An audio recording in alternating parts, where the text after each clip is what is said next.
Fabien est technicien biomédical au service de santé des armées depuis 15 ans. Après 2 mutations à Marseille et en Nouvelle-Calédonie, il a rejoint l'établissement central des matériels, situé près d'Orléans.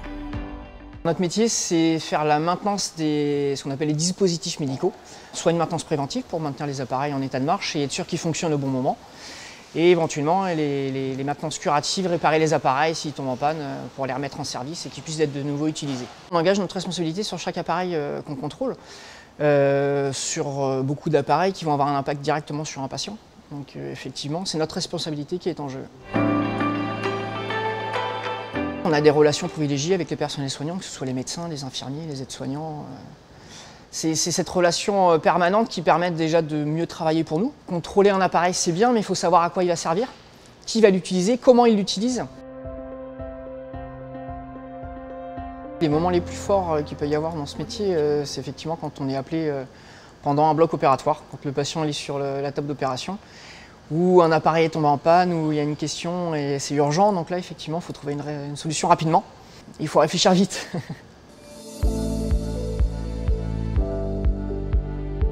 Fabien intervient sur les appareils et matériels que l'on peut retrouver dans un bloc opératoire, une salle de réanimation ou une infirmerie, du moniteur de surveillance au fauteuil dentaire, en passant par un respirateur, un pouce-seringue ou un scanner. Il y a une 50aine de techniciens biomédicaux au service de santé des armées qui sont répartis sur plusieurs ateliers situés à Orléans, Vitry-le-François, Marseille, Bordeaux et Brest, et sur 2 postes en Guyane et en Nouvelle-Calédonie. Après un premier cycle d'études supérieures, les techniciens biomédicaux vont suivre régulièrement des formations spécialisées. On est recruté avec un bac+2 technique. On a déjà un bagage technique. Et ensuite, on passe 1 an de formation au centre de formation des techniciens matériel santé, qui est situé à Orléans. C'est quasiment l'équivalent d'une licence biomédicale. C'est des formations qui sont prodiguées par le service de santé des armées. Donc soit entre nous, moi je donne par exemple des formations sur certains appareils, et puis après peuvent être prodiguées par les entreprises, les sociétés qui viennent sur place, ou on peut se déplacer dans certaines sociétés.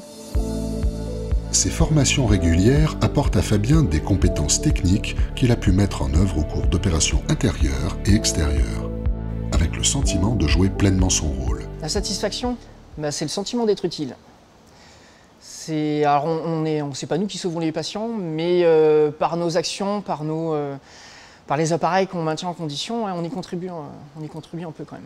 Je suis content d'apporter ma contribution en fait, un peu à la société française, comme on l'a vu pour le Covid. On est parti à Mulhouse, ici il y avait des appareils partout, par centaines. Quand il y a le président qui annonce on va monter un hôpital, là j'ai dit là c'est nous là. Là c'est nous qui savons faire ça. En plus je fais beaucoup d'appareils de ventilation, ce qui était vraiment nécessaire à ce moment-là, donc on était en plein dedans.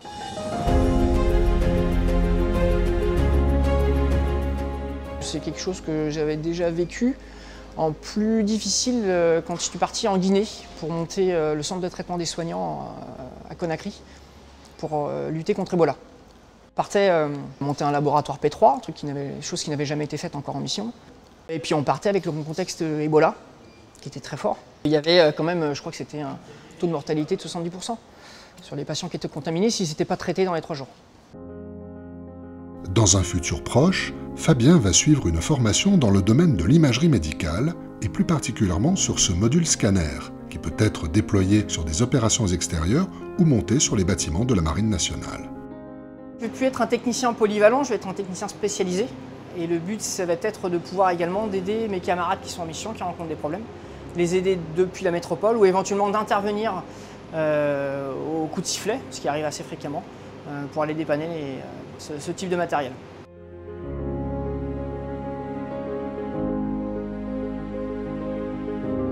Il y a toujours le petit inconnu qui arrive, qui est un peu excitant, qui nous met un petit peu en stress, ce bon stress qui a fait qu'on va réfléchir plus vite, qu'on va trouver une solution. Exercer dans un cadre extraordinaire, un métier ordinaire, ouais, c'est peut-être un peu ça, je sais pas si c'est une punchline, mais...